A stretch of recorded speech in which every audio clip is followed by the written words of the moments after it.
Welcome to Native America Calling. I'm Sean Spruce. Two projects are taking innovative measures to break the destructive forces of addiction on tribal land. An organization on the Crow Reservation is creating a healing campus with a focus on child foster care. And the Pawnee Nation is expanding its family support services in addition to local, culturally based substance abuse treatment. We'll talk with representatives of both projects coming up after the news.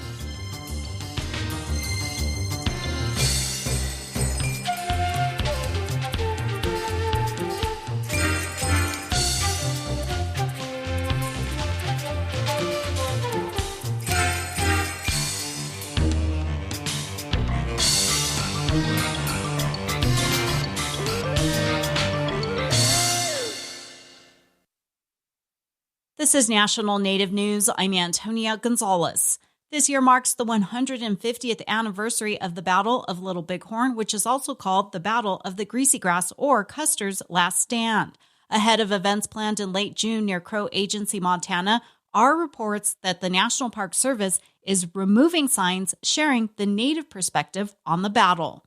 Brian Bull of Buffalo's Fire reports. In late January, the Washington Post reported that President Trump ordered the removal of signage through his so-called Restoring Truth and Sanity to American History directive, which pushes an ideology that the U.S. has a, quote, unmatched record of advancing liberty, prosperity, and human flourishing. The Battle of Little Bighorn Battlefield National Monument is on the list of sites. Wallace Bearchum is chairman for the Northern Cheyenne Cultural Commission. Along with the Lakota Sioux and Arapaho, his tribe defeated Lieutenant Colonel George Armstrong Custer and the 7th Cavalry Regiment in 1876. Bearchum says federal officials and tribes need to discuss any changes per their government-to-government relationship. We're still finding out what exactly changes that they're going to make, and in Northern Cheyenne, it was a victory for us there. And our story's there. I mean, how can you change that story? You know, there's no way you can do that, you know. And what exactly are they trying to change? The Northern Cheyenne Tribe unanimously approved a resolution last month to prevent any changes to markers, signage, and monuments that recognize Native people at Little Bighorn, a direct challenge to the Trump administration. Meanwhile, an email from the U.S. Secretary of the Interior's office denies any signage has been taken down at the battlefield monument. It says parks are complying through an ongoing review process with subject matter experts, tribal partners, and park leadership. For National Native News, I'm Brian Bull. An Alaska doctor has documented the first case of a rare and potentially risky infection from contact with a brown bear. The infection is known as seal finger, and people typically get it handling seals, especially during hunting and processing. But in 2024, Dr. Benjamin Wesley diagnosed it in a man who had cut his hand skinning a brown bear hunted on the Alaska Peninsula. He had 3 days of redness and painful swelling that did not resolve with standard antibiotics.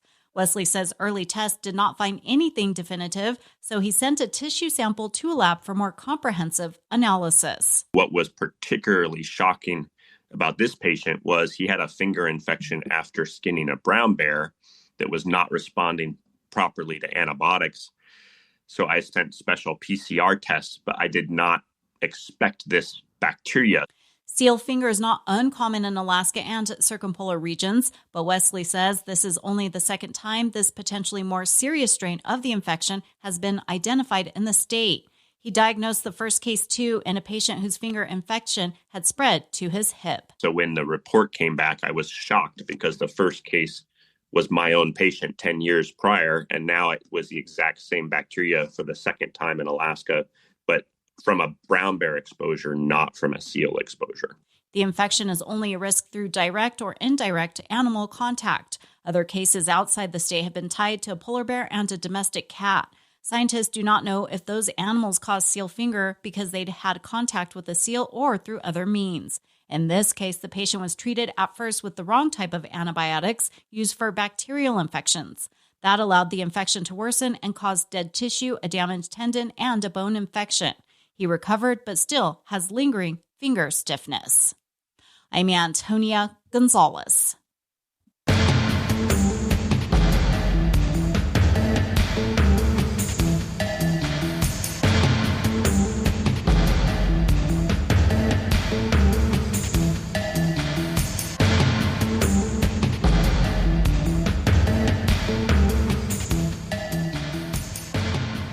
National Native News is produced by Koahnic Broadcast Corporation with funding by the Corporation for Public Broadcasting. Tribal Development Partners, supporting tribal sovereignty through 105L leasing and essential infrastructure development. Tribal Development Partners will attend RES 2026 in booth 303 and are proud to support this show.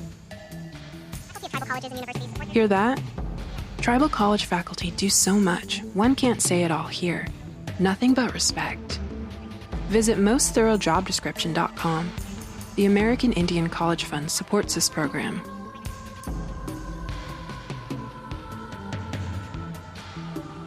Native Voice One, the Native American Radio Network.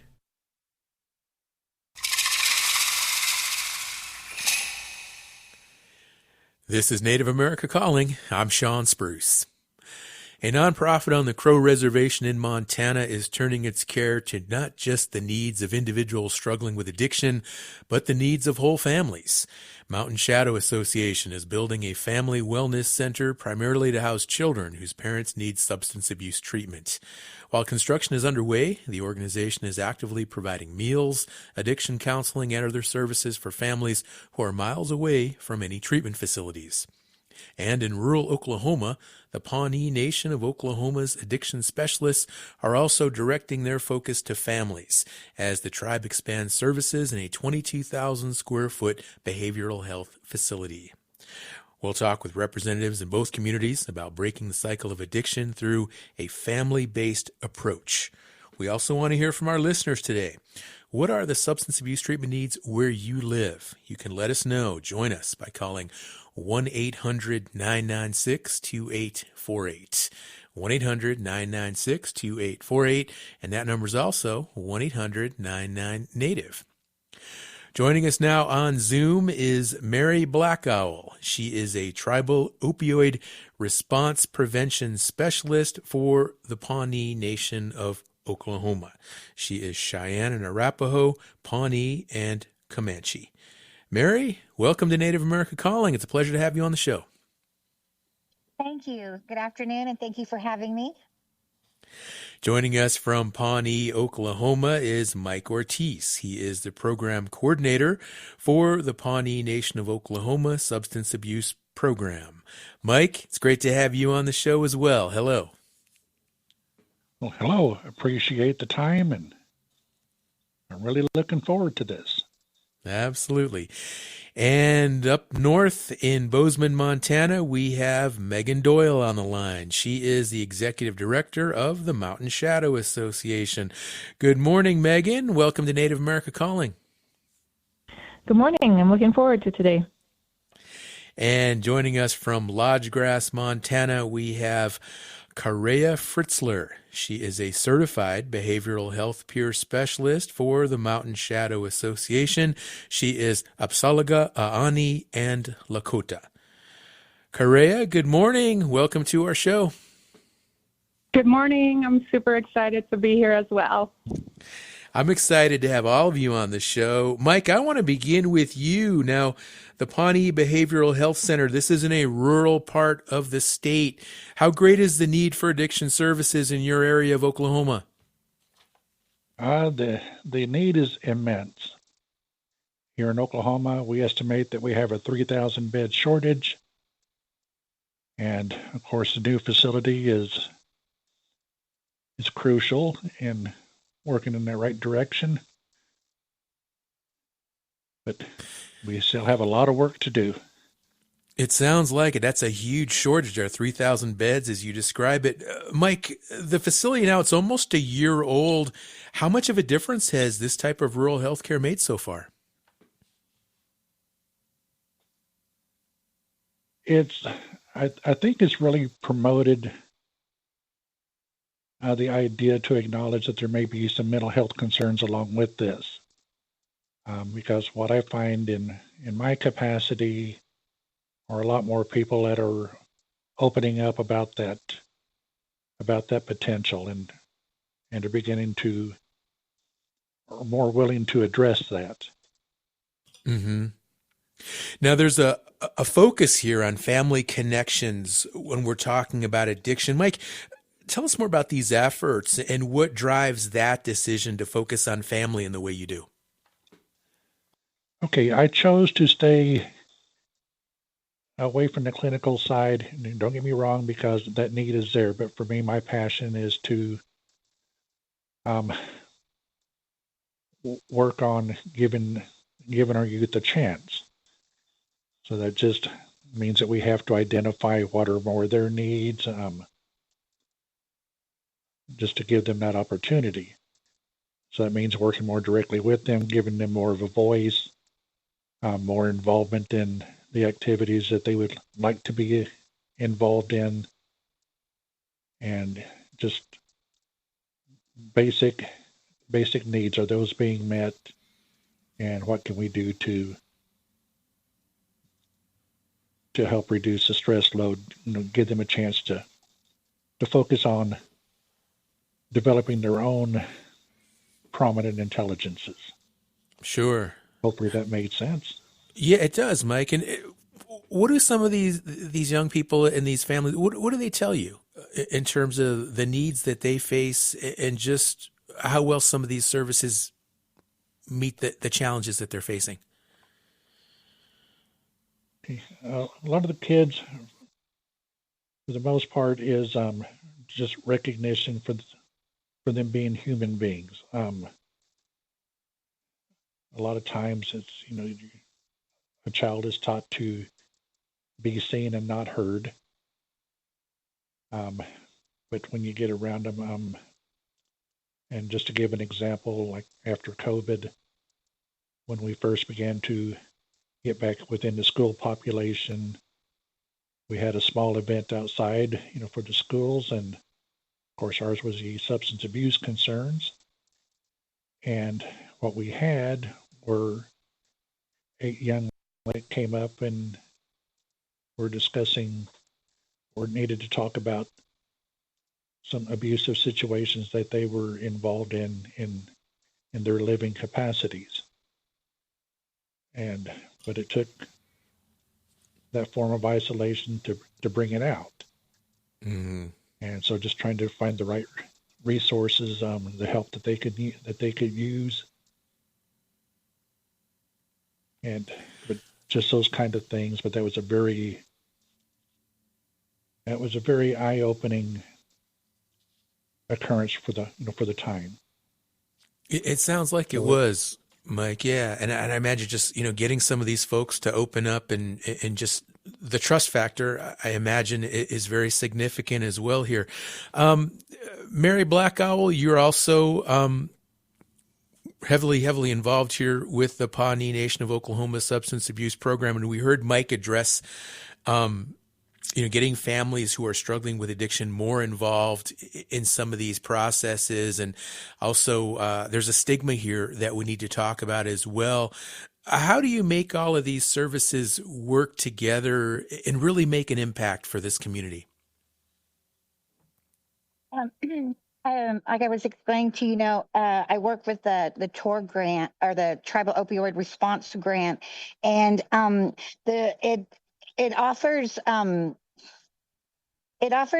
we offer prevention, treatment, and recovery, resources, with compassion, hope, and respect, and trying to address these different situations, but we get to add culture into a lot of into some of the things that we do,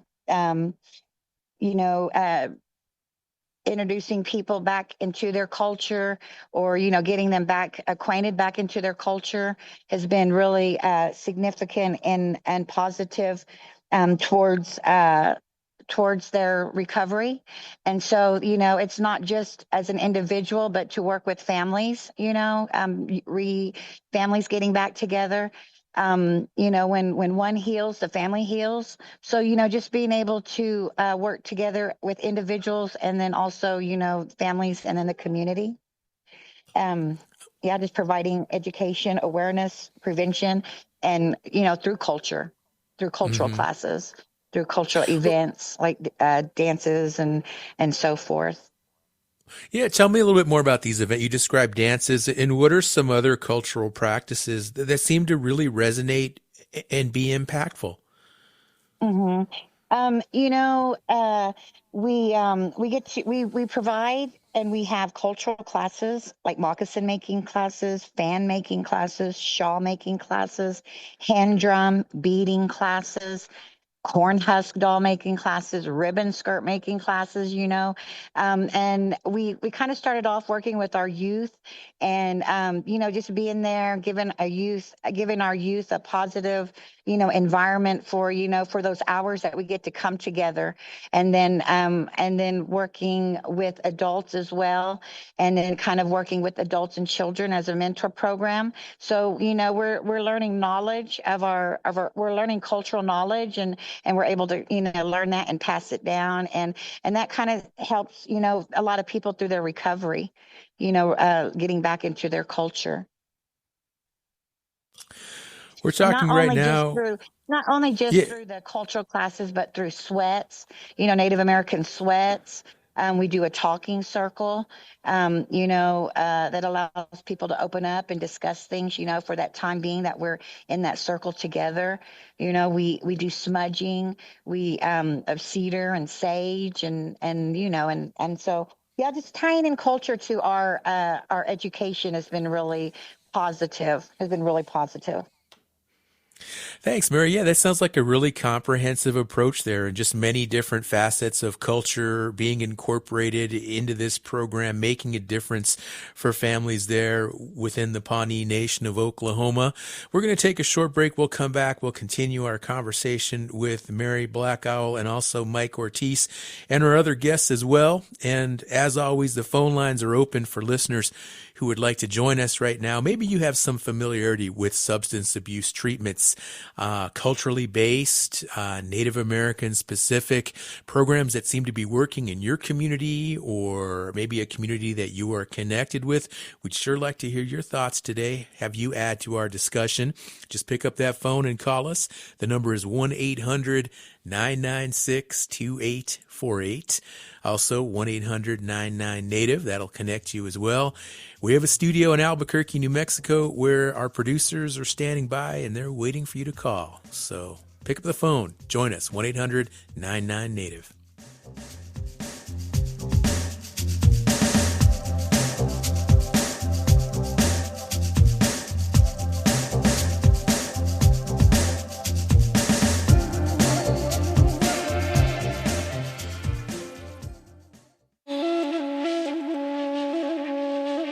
Texas educators just voted to expand statewide high school instruction about Native Americans, but not before rigorous debate driven by the country's recent about-face on instruction that focuses on different races and cultures. We'll look at the fight to maintain Native-informed instruction in schools on the next Native America Calling.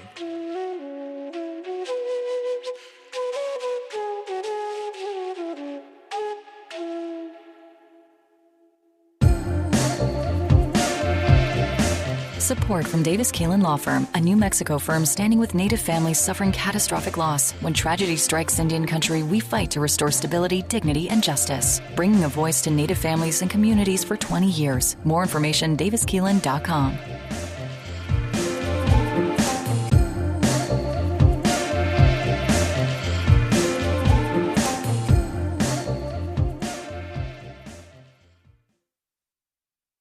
Thank you for listening to Native America Calling. We are looking at approaches to healing for Native families in rural areas struggling with addiction. We're hearing now from addiction experts from the Pawnee Nation, and later on we'll hear from a nonprofit in the Crow community of Lodgegrass in Montana. Listeners, you are more than welcome to join this conversation with us today. Ask a question, leave a comment by calling 1-800-996-2848. One of our guests today, Mary Black Owl, is a tribal opioid response prevention specialist for the Pawnee Nation of Oklahoma. And Mary, as you and your colleague Mike Ortiz described it before the break here, you're located in a small town, and it sounds like everybody is pretty familiar with each other. Does that present hurdles, especially for young people who require your services? Yes, it kind of does. It kind of does. But, we're a small community. We try to make our doors there's a stigma. There's a stigma on getting help, and we've just been promoting that, it's okay to not be okay.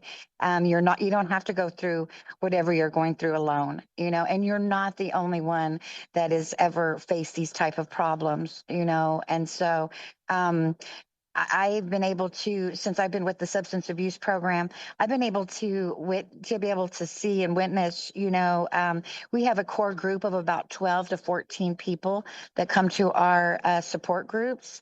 And the age range is really wide. And the treatment center, I get to go over to the treatment center, and yeah, they're a little bit worried, but they kind of get past that once they get inside the doors, and they kind of feel that welcoming and that assurance that, that, and we can start, building that trust.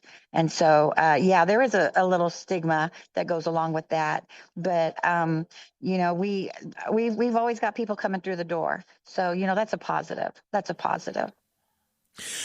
Now, Mary, another struggle that you face is keeping patients continuing their care for their addiction. What do you see as a solution to that challenge?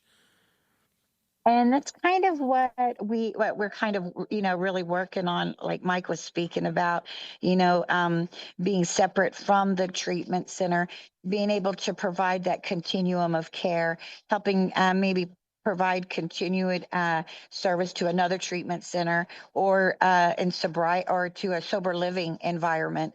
The Wellbriety, the Wellbriety, it talks about the sick forest, and so a lot of people come from unhealthy homes and healthy environment, so they become sick. They become sick trees. And so one tree goes to get help and gets to get better, but that tree eventually has to return to their forest, and a lot of times that forest is sick. So we try to encourage people to to continue on with sober living, or to continue intensive outpatient service, which the treatment center does provide. And then the Pawnee Nation does provide one-on-one counseling as well.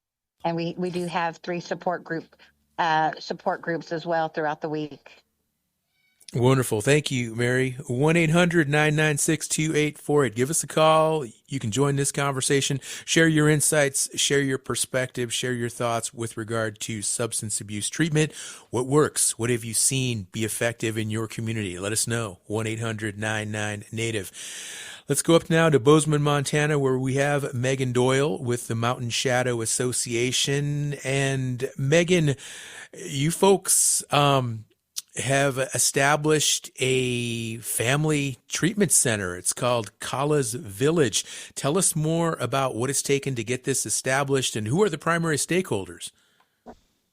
Yeah, sure. We actually don't have our village completely established yet. We're in the process of establishing it. And so we are currently we provide some basic services in our community, which are our Family Community Wellness Center, which is a recovery center, provides just community connection. And then we also have a child care center called Little Chickadee Learning Lodge that is geared towards kids in kinship care. And we have some really amazing teachers there that are really great educators and also really well trauma informed and also just very curious and responsive. So that's what we do in the meantime, and all of this work started really out of a grassroots group 9 years ago. So it's a group of community folks from Lodgegrass that are looking to find ways to solve the problems that they're experiencing in their community and the challenges. So we did an 18-month family-centered design process is what it was called. So basically just asking everyone in town, even the little kids,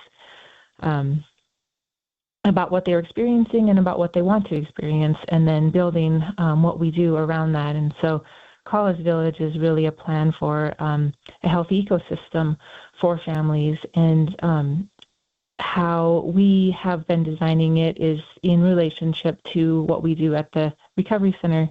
We often send folks to long-term treatment or the treatment options that they choose, but they struggle to really integrate that recovery into their lifestyle at home because they've got a lot of other competing factors, housing, utilities not being available, having a community of people that are very supportive but are also struggling with substances, and so creating new community and all of those sorts of things are challenges that they're facing when they return. And so we just need to do more and maybe do differently. And so we've really designed College Village around what our community told us that they needed. So how we think that College Village will most often be implemented is as an option for diversion from foster care. So if our families encounter social services, they would have the option to go that traditional route, or instead to choose to go to treatment, to long-term treatment, and to allow their children to stay in their community with guardians on our campus. And during that time, they would get to stay connected with their parents while their parents are away. So we have some treatment places that are willing to allow us to do that. And they're staying safe where they are, and we are making plans with the family for their return and reunification on our campus. And that involves some restorative justice and family healing things, and then moving into their own housing there on our campus. And at the campus, have opportunities for employment, housing, different types of jobs that they can work in are construction, gardening and agriculture, indigenous culinary arts, plastics recycling, childcare. So those are different fields that we are gaining capacity to actually train and certify people in to work there or to start their own businesses. And then we also just give them the opportunity to plan for their future, so they can begin building their own house while they're there if they want to. Crow people have a log allotment that's helpful. In many people have their own land, but not the ability to have a home. And so we're trying to meet them in the middle of that as well. But I think the crux of what we're really trying to do is to provide people with healthy connection, because people really are medicine in the context of addiction. Are the receptors in our brain that kind of torture us with all the things that we can be addicted to are really meant for the reward of connection to people, nature, animals, God. And so the more opportunity that we give people to fill their receptors with what they're made for versus the temporary things that they try to use to just get rid of feelings of depression, anxiety, isolation, shame, the more that they're able to work towards their own healing and to find their just a real good supportive system within that ecosystem that is protected. The community said to us that men would not go to counseling, but they would work alongside someone. And so our construction program employs peer support specialists who can provide that while they're working together.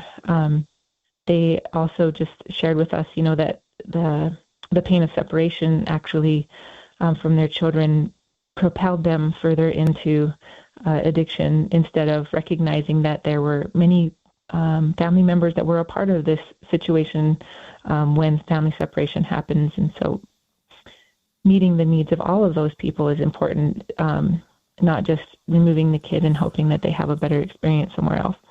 Sure. So I think those are the things we're shooting for. Yeah, and that peer support model that you described for men who are able to share while working, as opposed to maybe sitting in a meeting or something like that, that seems like that would be a really, really effective approach. And obviously you've got the data to support it. So wonderful that you folks have so much going on. Now, also some of the data that you're working with is a survey that you folks at the Mountain Shadow Association put together. And it revealed that 60% of adults over the age of 14 in the community there are struggling with some type of drug or alcohol addiction. Tell us more about the community of Lodge Grass for our listeners, maybe who've never been to Lodge Grass or even southeastern Montana, and a little bit more about what the specific need is right now. Sure, yeah. It's really rural. In fact, it's classified as frontier because it's so rural. We have about 450 people in our town. And then Lodge Grass is also a tribal district, and there's about 2,000 in the larger district. It has its own high school. But other than that, we have relatively limited business. We have a small grocery store, post office, Indian Health Service, and those are kind of the majority of businesses in Lodge Grass. So it's really small. people are looking for and are very interested in finding ways for youth to have more involvement, to do more things. So Mountain Shadow works really hard to meet some of those as well. We have high school trades trainings programs with them, and restorative justice courses and community change programs. Those are all things that we are doing because the community is voicing the importance of having youth really integrated in positive experiences there. What types of substance abuse are you dealing with there primarily, or is it a wide range? Mm-hmm. Well, there's definitely polysubstance use, but the primary is methamphetamine and alcohol. Mm-hmm. Give us a little more background on the methamphetamine, because that alone right there is just so it's just so frightening. You know, the impacts of that and what I've seen in my own life in terms of how that can just take hold of an individual and a family just so quickly. What are some success stories where folks have been able to turn things around? I think where people have been able to turn things around, they've had good positive support, consistent support.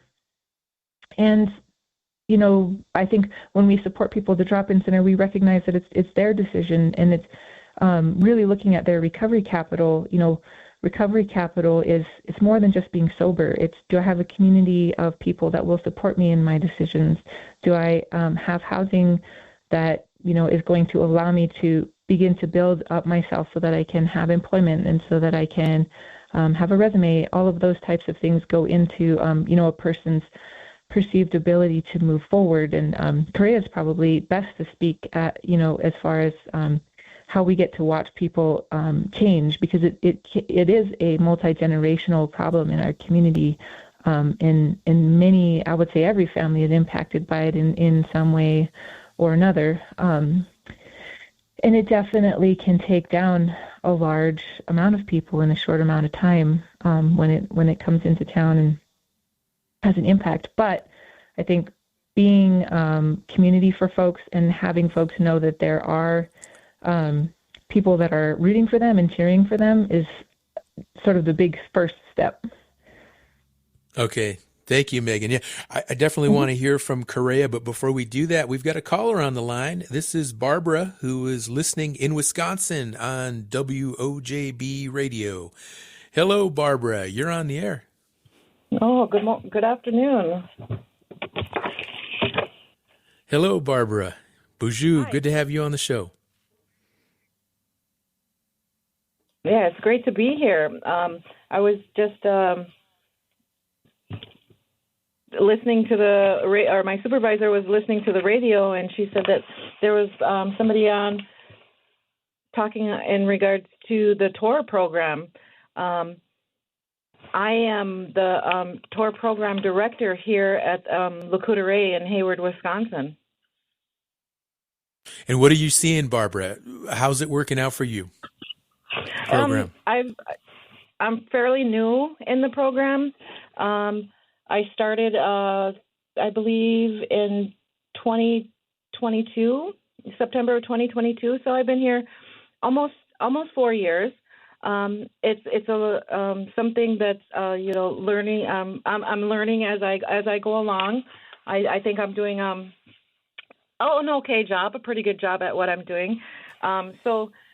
And we see a lot of opioid addiction here with methamphetamines, fentanyl, and we try to do what I try to do, and not only me but my colleagues. We work.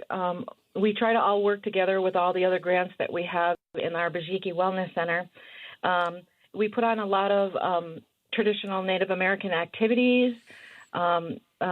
Every month we have a sobriety feast where we cook a meal, and we ask somebody in recovery from the community who will get up and tell their story.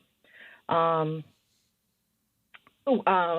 Monday night we have a regalia making and beading class where we have people in recovery and people within the community come in and we supply things for them to make their regalia, whether it be a jingle dress, a grass dance outfit, a ribbon skirt, things like that.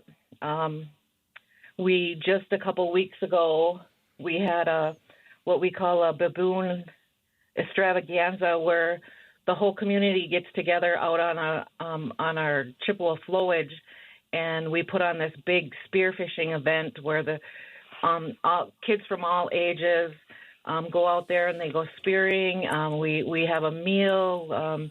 We have warming houses, or warming pop-up tents, and we do s'mores over the fire, cook hot dogs.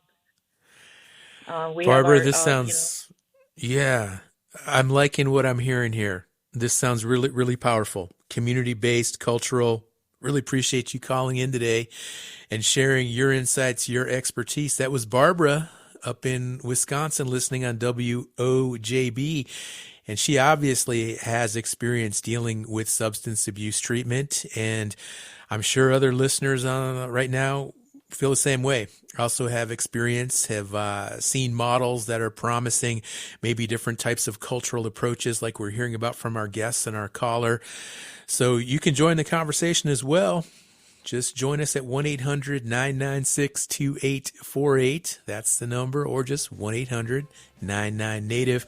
Another short break, and we'll be back, and we'll talk with Correa Fritzler, who is also with the Mountain Shadow Association. She's up in Lodge Grass, Montana. Stay with us.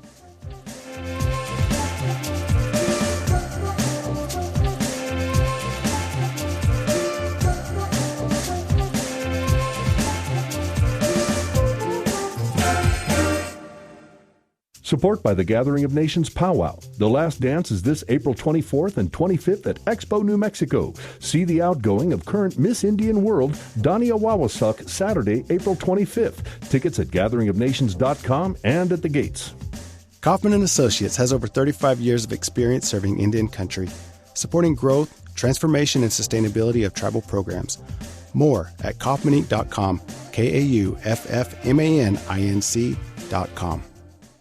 You are listening to Native America Calling. Let's continue our conversation now about different approaches to addiction treatment. And listeners, the phone lines are still open for those of you who would like to join us. The number to call, 1-800-996-2848. You can also leave a comment on our website and social media pages like Facebook and Instagram. Correa Fritzler is our next guest. She is a certified behavioral health peer specialist for the Mountain Shadow Association. She is in Lodge Grass, Montana. And Correa, earlier we heard Megan Doyle, who is the executive director of Mountain Shadow Association. She gave us an overview of this family wellness center that you folks are in the process of establishing, lots of working parts, lots of different types of services that are being offered. What kind of changes are you seeing now with regard to these new addiction treatment options in Lodge Grass? Yeah, so I'm seeing a huge positive impact that the community drop-in center has been having on our people here. It definitely gives them a safe place, non-judgment, or a judgment-free zone to come into, and they're able to just come as they are, and just get some peer support and a hot meal and just safe place to hang out. So I'm really excited to look forward to the Kalas Village add-on to this community, because I think it will definitely make a positive, huge impact on the entire community. Now, Correa, currently there is only one recovery center in Crow Agency, and that's about 80 miles away from Lodge Grass. I've been up to your part of the country. I know how big the Crow Reservation is. Now, in the work that you do with folks who are struggling and their families as well, what are some additional resources that the community needs more of? Well, I think definitely, yeah, I would love to see a detox center or an inpatient treatment facility, hopefully one day in the future. definitely, because it's all the way in Billings, Montana, and that's 80 miles away. And with that being said, our community members struggle often with seizures. That's pretty weekly, and just they don't have transportation as well, because it is a very impoverished nation here in Lodge Grass, Montana. Well, tell us about your specific role, behavioral health peer specialist, certified behavioral health peer specialist. How do you include culture into your care, and what does a typical workday look like for you working with some of these families?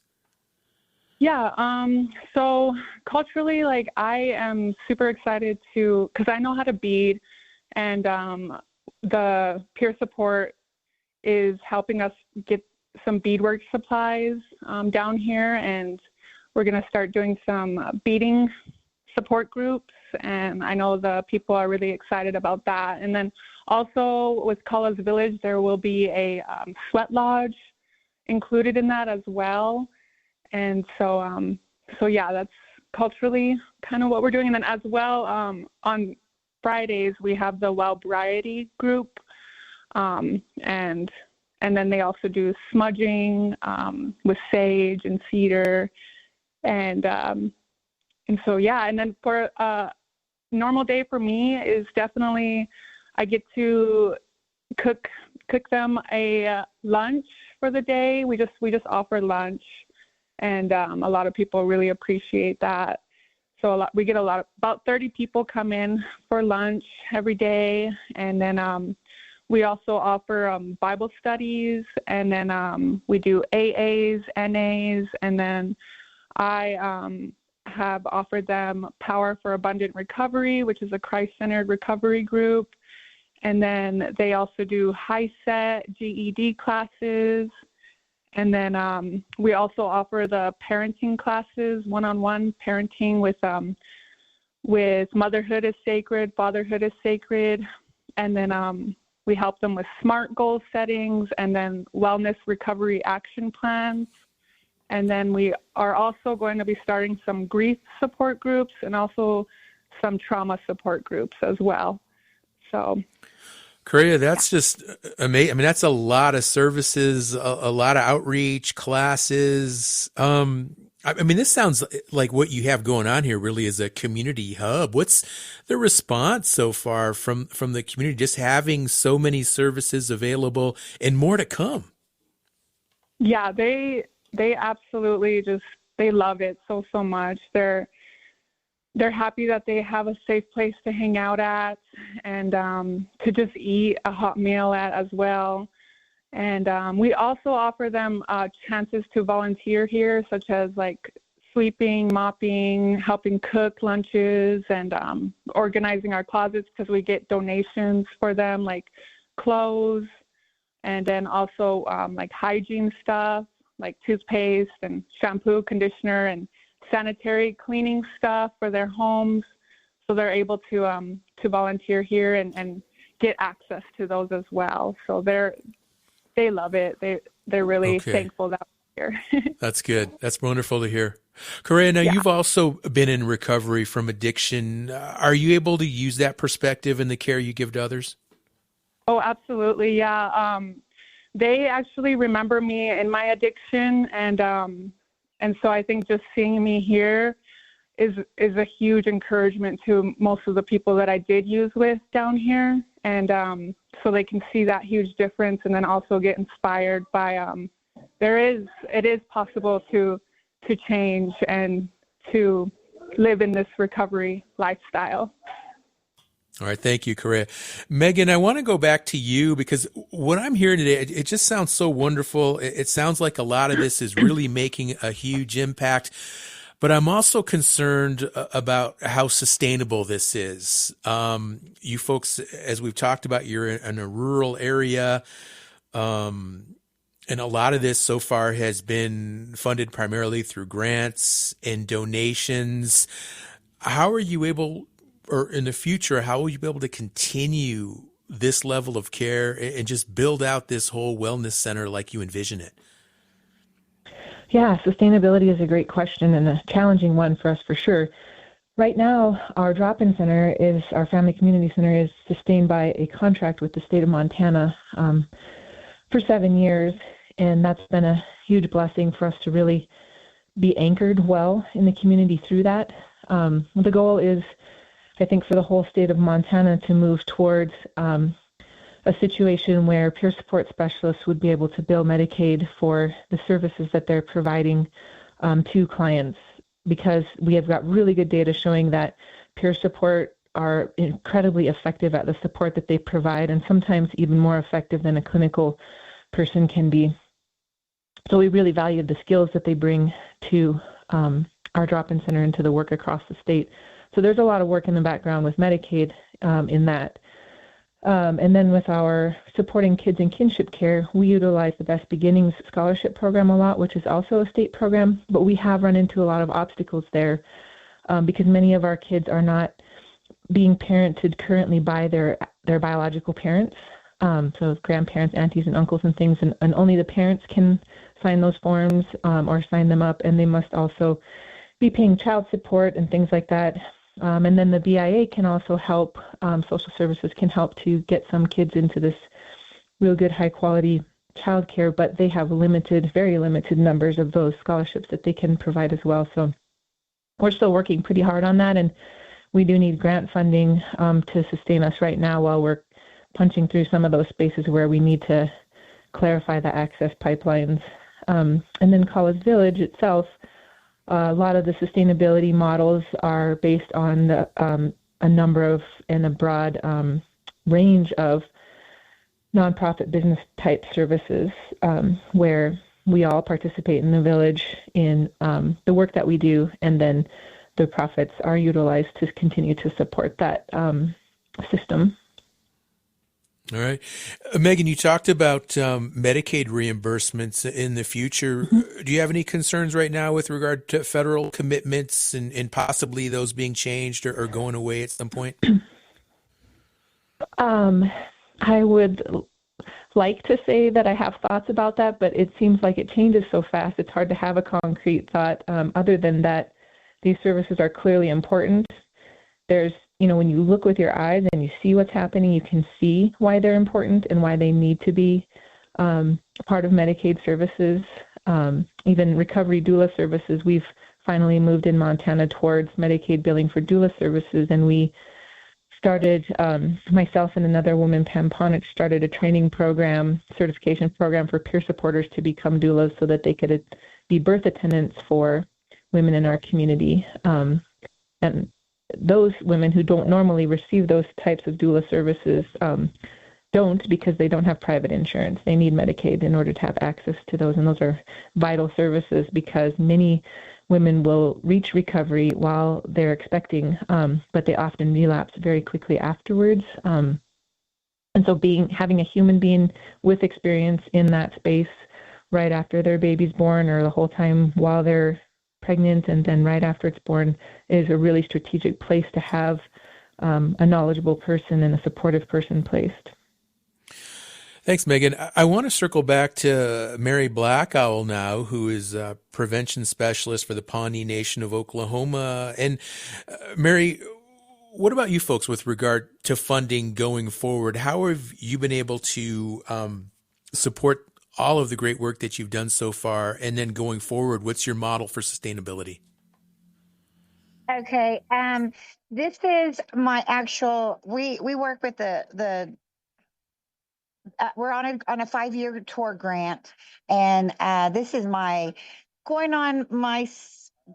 actual first year with the tour program. But I've worked with also the Native Connections program, and this is these are both. These are both 5-year grants, and so I really like I said, we're hoping that we can continue to maybe possibly get another term in, and then maybe hopefully by that time our tribe might be able to be sustainable in these areas. That's what our goal is. All right. Thank you, Mary. And Mike Ortiz, also with the Pawnee Nation of Oklahoma Substance Abuse Program. I wanted to ask you about some data that came out last month, or actually in February, a couple of months ago now, in Oklahoma has reported a decrease in overdose deaths. Do you see that as a positive trend when it comes to addressing these drug crises we're talking about? And if so, do you see it as a long-term trend as well? That's a really good question, because I was looking at our Oklahoma.gov dashboard and looking at some of the opioid stats on that, and it's currently showing a decrease, but I have to wonder about the accuracy. I'm sorry, but I hate to word it that way. We had a couple of deaths where they weren't attributed to opioid, but it was involved. Mm-hmm. There again, the polysubstance variants included in this. I think that enough people now are beginning to collaborate, especially across the state of Oklahoma, and just listening to the others there in Montana and even in Wyoming, how about Wisconsin? But anyway, just the involvement, the passion that's involved there. I think we're going to start seeing reduction not only in the opioid deaths, but other critical areas, like within the criminal justice system, keeping people out of jail. And there's so many different aspects to this, right? And so many partners really need to work together effectively to make a long-term impact, like you describe, law enforcement and justice system as well. Mike, what do you like best about your job? What is it that gets you up every day and keep moving? Are the people that walk through the doors. Just as an example, as in my capacity, I can still see people on the outpatient side of things. Like an individual walked through, was in close to a crisis mode, had been in sobriety for 5 years away from meth, and was just unsure of a situation that arose, but had brought up a lot of old existing or pre-existing concerns. Some had been worked through, some not, and just left the individual in a bad spot. Was able to spend roughly 5 hours with the individual and just talking with them and looking at other resources and to go ahead and continue on. But simply the fact of the matter was willing to come in, seeing us as a resource or seeing us as a resource and being able to help. Yeah. That's really inspiring, Mike. In 5 hours, just taking the time. And I imagine just the number of hours that you put into this job along with our other guests today. And sometimes maybe these changes, they come in incremental steps, but you keep moving forward. You keep maintaining that momentum. So I'm just really happy for you and all the guests in these communities that have been represented on our show today. And this is what our show is about. This is what Native America Calling does. We profile interesting communities, impactful communities, and inspirational people who are making a difference and working toward a common good. And with that, we're going to have to wrap up this conversation. But big thanks to our guest today, Mike Ortiz, Mary Black Owl, Megan Doyle, and Correa Fritzler. And please don't forget to tune in again tomorrow. We'll take a look at success stories and challenges to high school lessons on Native American history. I'm Sean Spruce. You've been listening to the one, the only Native America Calling. Enjoy the rest of your day. The faculty of tribal colleges and universities support their students in countless ways. They say I believe and offer help before it's asked. Hear that? That's everything tribal college faculty do for their students on Fast Forward. Because if one tried to say it in real time, they'd be here all day. They teach, guide, comfort, and connect. And for that, the community is grateful. Learn more at MostThoroughJobDescription.com. The American Indian College Fund supports this program. They give extensions, share progress, share laughter, create calm, and allow reflection. They inspire hope, share wisdom, guide gently, validate feelings. Who protects Indian country? Amerind does. As the only 100% tribally owned insurance carrier, Amerind helps strengthen tribal communities by providing reliable insurance coverage and keeping dollars in Indian country.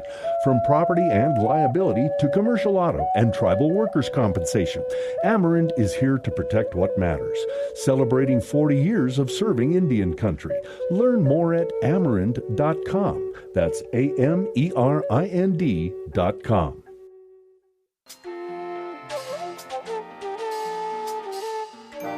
Native America Calling is produced in the Annenberg National Native Voice Studios in Albuquerque, New Mexico by Koahnic Broadcast Corporation, a Native nonprofit media organization. Funding is provided by the Corporation for Public Broadcasting with support from the Public Radio Satellite Service. Music is by Brent Michael Davids. Native Voice One, the Native American Radio Network.